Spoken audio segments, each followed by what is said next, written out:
여러분 안녕하세요. 지난 시간에 드렸던 세 가지 질문들에 대해서 한번 짚어보겠습니다. 위탁 저작물을 업무상 저작물로 인정한다는 말의 의미는 위탁 저작과 업무상 저작 사이에 동일률이 성립한다는 말입니다. 위탁 저작은 말 그대로 저작물의 작성을 위탁한다는 뜻인데 본문에서 내내 다루고 있는 내용입니다. 의뢰인은 위탁한 자, 대리작가는 위탁을 받은 자가 되겠습니다. 업무상 저작물은 고용관계에서 피고용인이 고용인으로부터 지시받은 업무를 수행하면서 산출되는 결과물을 의미합니다. 이 둘의 관계를 동일한 것으로 본다는 얘기는 의뢰인을 고용인, 대작작가를 피고용인, 즉 둘의 사이를 고용관계로 보겠다는 이야기입니다. 어떻게 성명 표시권과의 모수 문제를 해결할 수 있는가? 이 문제를 의뢰인과 대작작가의 저작권 문제가 아닌 고용인과 피고용인의 고용관계로 환원시켜버린다면 문제는 아주 간단하게 해결되기 때문입니다. 산업주의 사회에서 그 어떤 피고용인도 고용관계에서 산출된 결과물을 가지고 자신의 성명권을 주장하지는 않기 때문입니다. 여러분, 공장에서 새우깡 포장 일을 맡은 어떤 노동자가 봉지에 자기 이름을 새겨 넣어야 한다고 주장하나요? 일반적인 고용관계에서 피고용인은 자신의 업무 수행 과정에서 발생한 업무상 저작물에 대해 자신의 성명권을 주장하지 않습니다. 이것은 왜 실용적인 관점이라 불릴 수 있는가? 의뢰인과 대작작가의 관계를 고용인과 피고용인의 관계로 환원시켜 버릴 수만 있다면 복잡하게 고민하지 않아도 쉽게 문제를 해결할 수 있게 됩니다. 그래서 실용주의적 관점이라고 표현한 것입니다.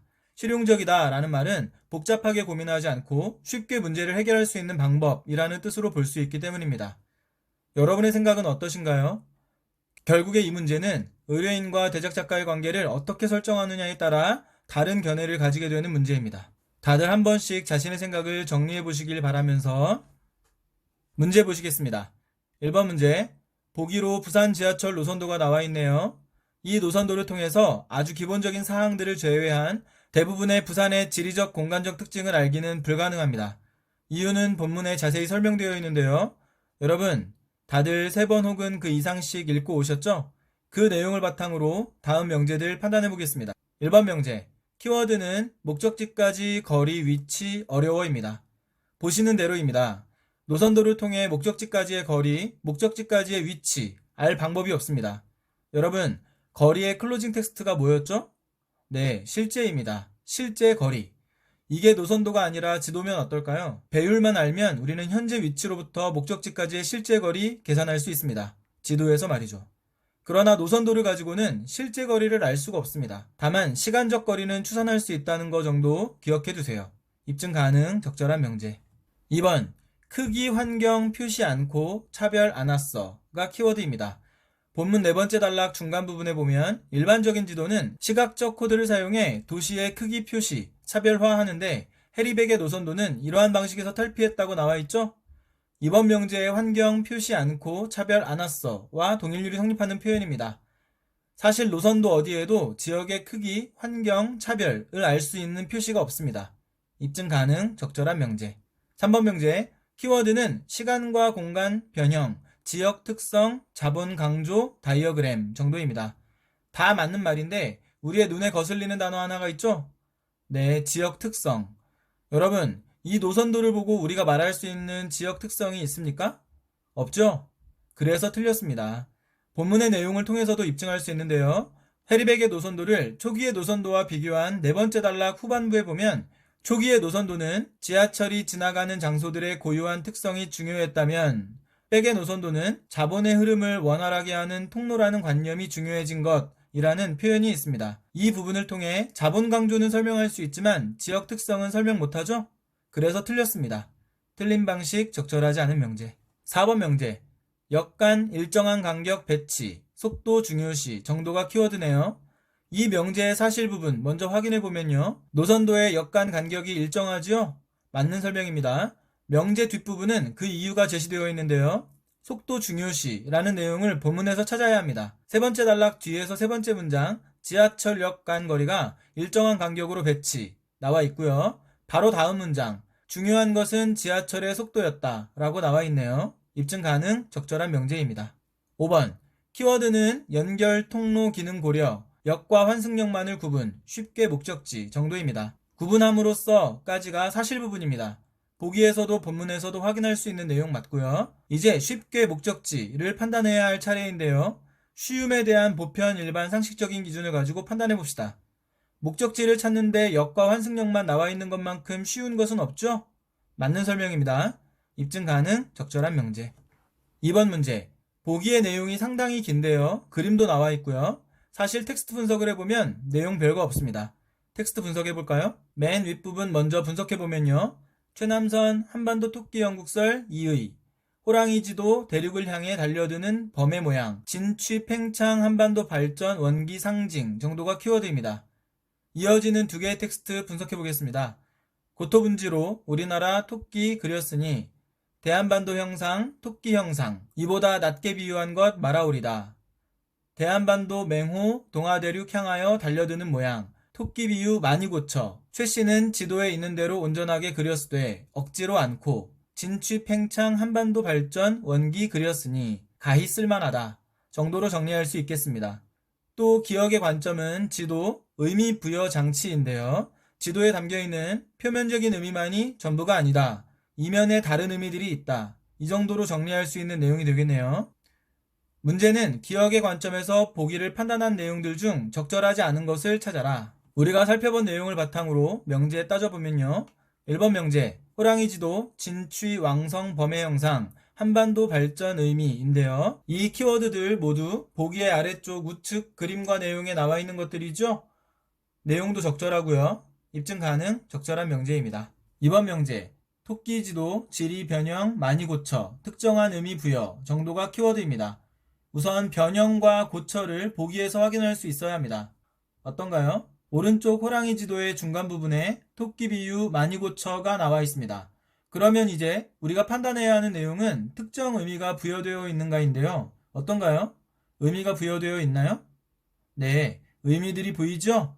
토끼 형국설의 중간 부분에 보면 네 발을 모으고 라는 말에서 어떤 의미가 보입니다. 그리고 향하여 뛰어가는 상대를 누구라 했나요? 중국이죠? 네 발을 곱게 모으고 중국을 향해 뛰어가는 토끼. 자, 기억의 관점, 지도는 세계에 특정한 의미를 부여하는 장치라 했으니까요. 고토분지로는 한반도에 어떤 의미를 부여하려 한 걸까요? 그다지 좋은 의미일 것 같지는 않은데 어쨌거나 특정한 의미 부여는 맞는 것으로 보입니다.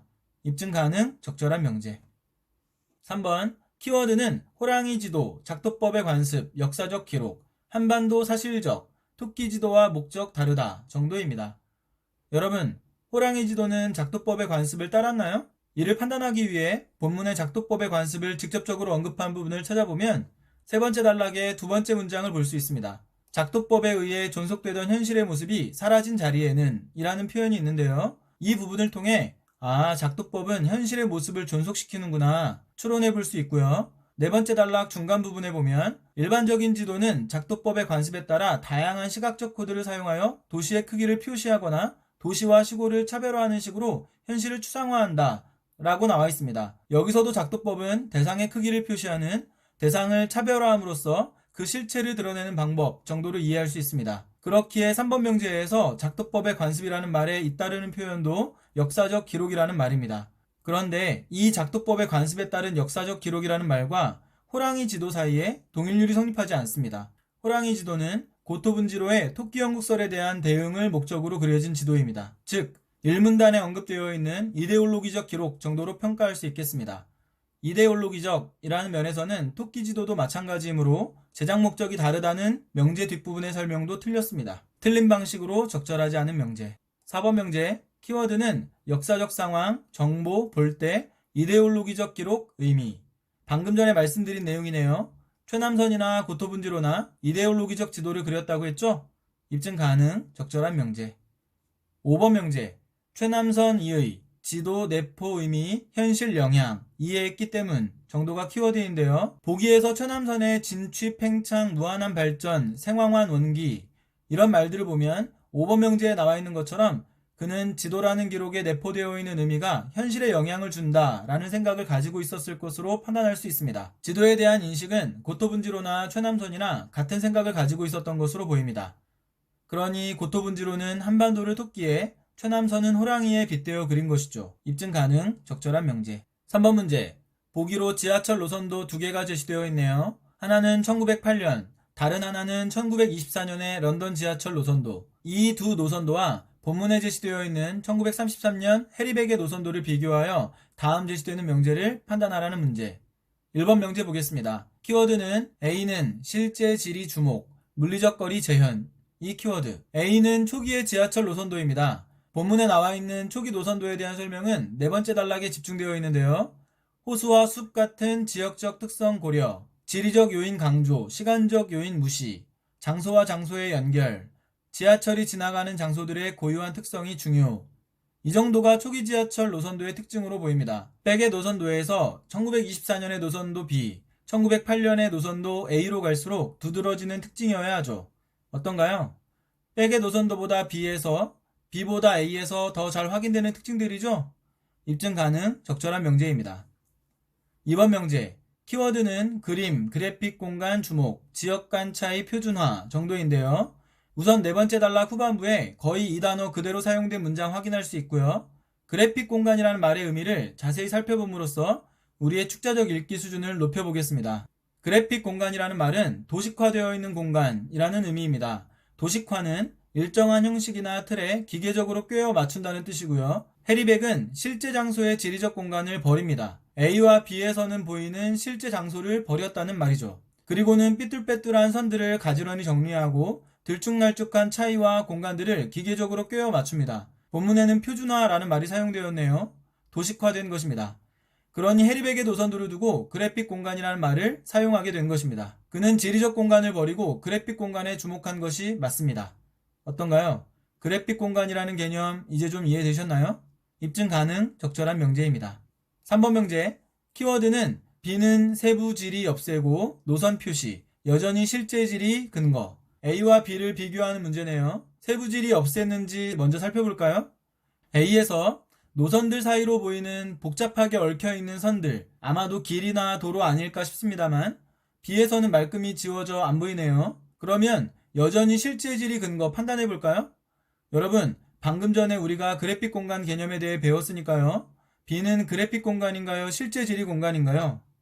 B가 도식화되어 있냐 아니냐를 묻고 있는 건데요. 지리적인 요소들을 없애기는 했지만 그래픽 공간이라 하기에는 좀 무리가 있죠? B에서 우리는 비록 전부는 아니지만 여전히 존재하는 실제 지리를 확인할 수 있습니다. 그러니 맞는 표현입니다. 입증 가능, 적절한 명제. 4번. 그림은 자본주의 관념 반영, 공간 재구성 도표에 가깝다. 이 명제는 AB와 해리백의 노선도를 비교하라는 내용인데요. 세 가지 측면에서 이 명제를 분석해 보겠습니다. 먼저 자본주의 시공간 관념. 세 번째 단락 뒷부분에 보면 자본주의 시간관념은 공간의 물리적 거리를 완전히 무시합니다. 자본주의는 자신만의 논리로 세계를 해석하고 현실을 재편합니다. 실제 현실 공간이야 왜곡되든 말든 세계를 상품화하고 그 가치를 평가하는 방식, 즉 값을 매기는 방식으로 사물과 대상을 마구 재단하는 것입니다. 여기서 가치평가의 도구는 속도입니다. 현대사회의 중요한 가치 중 하나죠. 두 번째는 공간의 재구성인데요. 그림만 놓고 보면 AB와 해리백의 노선도는 다른 지도입니다. 해리백의 노선도로부터 AB를 유추하기는 쉽지 않은데요. 공간이 재구성되었기 때문입니다. 세 번째, 도표에 가깝다라는 말인데요. 여러분, 도표라는 말을 들으니 어떤 말이 떠오르나요? 네, 그래픽 공간이라는 말이 떠오르죠? 도표, 그래프, 그래픽, 의미상 같은 범주 안에 있는 동일률이 성립하는 말들입니다. 이렇게 생각하고 해리백의 노선도를 보니 정말 어떤 도표, 그래프처럼 보이지 않나요? AB와는 다르게 말이죠. 4번 명제도 입증 가능, 적절한 명제입니다. 5번 명제. B는 A에 비해 장소 특성 분명히, 그림에 비해 시공간 질서 명료 정도가 키워드입니다. A와 해리백의 노선도를 가지고 B와 비교 판단해보라는 명제인데요. A에 비해 B가 장소 특성 분명한가요? 3번 명제에도 언급되어 있지만 B는 세부질이 없앴죠? 그러면 장소 특성 불분명해지는 겁니다. B는 해리백의 노선도보다 시공간 질서를 명료하게 제시하나요? 만약에 서울 지하철 노선도가 B처럼 그려져 있다면 사람들이 지하철 노선 기억하고 외우는데 아마 굉장히 애를 먹을 겁니다. 명료하지 않기 때문이죠. 사실 이 부분은 앞서 언급했던 자본주의 관념과도 연결되는 내용이긴 한데 여기서는 이 정도만 해두겠습니다. 어쨌거나 5번 명제는 앞뒤 내용 다 틀렸네요.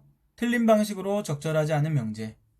4, 5번 문제. 보기 보시면요. 가에 지문도식이 나와 있는데요. 지도의 공간 재현을 중심으로 실제의 지리적 공간과 공간에 대한 이상적 이미지 사이의 관계, 화살표의 방향을 보면 실제와 이상이 지도의 공간 재현에 영향을 주고 있다는 거네요. 다음 나 텍스트 분석해 보겠습니다. 황제, 명령, 지도 전문가, 제국의 지도 완성. 정확, 크기 똑같아서 영토 전부 덮어버리고 시간이 지남, 지도 너덜너덜, 제국의 국격 쇠퇴. 지금 몇몇 조각 영토 위에 간신히 흔적. 세계가 지도를 모방, 지도가 원형 기능, 지도 달아가면서 제국이 소멸. 이 정도가 키워드입니다. 4번 문제 보겠습니다. 본문과 가의 도식으로 지도를 설명해 보라는 문제. 1번 명제, 키워드는 지도, 실제와 이상, 재현 도구 정도인데요. 도식에서는 직관적으로 확인할 수 있는 내용이고요. 본문에서는 1문단과 5문단에 각각 실제와 이상에 대한 재현이라는 서술이 확인되고 있습니다. 입증 가능, 적절한 명제. 2번 명제, 지도, 재현, 이상적 공간, 실제 영향력 행사 정도가 키워드입니다.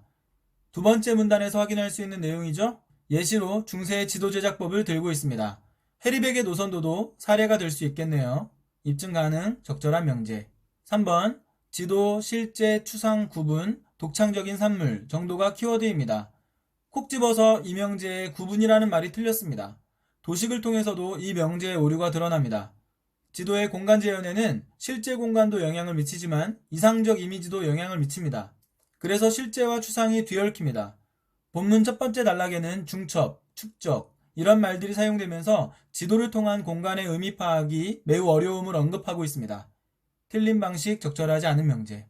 4번 명제, 키워드는 지도, 이상적 이미지, 공간, 상상, 방식, 규정인데요. 두 번째 문단에 거의 그대로 나와 있는 명제이죠? 맞는 설명입니다. 입증 가능, 적절한 명제. 5번 명제, 지도, 사회적 질서, 관련, 재현, 실제 공간 재생산이 키워드입니다. 두 번째 단락의 전반부 내용을 짜깁기 해놓은 명제입니다. 맞는 설명, 입증 가능, 적절한 명제. 5번 문제, 나를 참고하여 니은의 이유를 추론해라. 나에서 지도는 실제하지 않지만 실제보다 더 실제적으로 존재하는 가상, 즉 시뮬라크르입니다. 지도는 시뮬라크르다. 실제는 아니지만 실제보다 더 생생하게 우리 세계에 영향을 미치죠. 이것을 우화해서는 지도가 너덜너덜해지니 제국의 국력도 점차 쇠퇴해 간다고 말합니다. 엄밀히 따지면 실제는 지도가 아니라 제국이죠. 그러나 시뮬라크르에 불과한 지도가 제국의 운명을 주도합니다. 나의 두 번째 텍스트에서는 지도가 원형으로 기능한다고까지 말하고 있습니다. 그러면 이제 니은의 이유를 생각해 볼까요? 니은, 중세의 지도 제작법이 공간의 사실적 표현에는 관심을 기울이지 않고 종교적 의미에만 치중. 중세 사회가 지도 제작에서 종교적 의미에만 치중한 이유는 답부터 말씀드리면 지도를 시뮬라크르로 이용하기 위해서입니다. 중세에도 지도는 시뮬라크르였습니다. 실제보다 더 생생하게 현실에 영향을 미치는 지도. 중세의 지도 제작은 시뮬라크르의 제작입니다. 중세의 또 다른 보이지 않는 시뮬라크르는 종교적 이념, 이데올로기입니다. 지도의 실제 현실, 실제 지리가 아닌 종교적 의미와 이념, 이데올로기가 담겨지는 건 어쩌면 당연한 일인 것입니다. 왜냐하면 그래야 종교적 이념, 즉 보이지 않는 시뮬라크르가 지도, 생생하게 보이는 시뮬라크르에 의해 표현되고 마침내 사람들은 종교적 의미와 행위들을 모방하고 내면화하여 당시 종교 권력이 원하는 방식으로 통제될 것이기 때문입니다. 사람들이, 즉 현실이 시뮬라크르를 모방한다, 지도를 모방한다. 현실 지도 모방이라는 키워드를 담고 있는 이번 명제가 정답입니다. 과제 안내하겠습니다. 오늘 텍스트는 인문예술 4강의 내용과 연결시켜 생각해 볼 수 있습니다. 확장적 읽기를 통해 이 두 텍스트의 내용으로 어떤 의미와 가치들을 만들어낼 수 있는지 한번 고민해 보세요. 말도 많고 탈도 많았던 오프라인 개학이었습니다. 다음 주부터는 여러분을 교실에서 만날 수 있겠네요. 댓글 중에 질의응답을 통한 소통의 시간이 부족해서 아쉬웠다 말씀하신 분들이 좀 있었는데요. 오프라인 개학 이후에는 이 부분 보완하고 개선하면서 보다 알찬 수업 만들어 보겠습니다. 수능까지 힘차게 달려보자고요. 건강한 몸으로 교실에서 뵙겠습니다. 여러분, 오늘도 수고하셨습니다.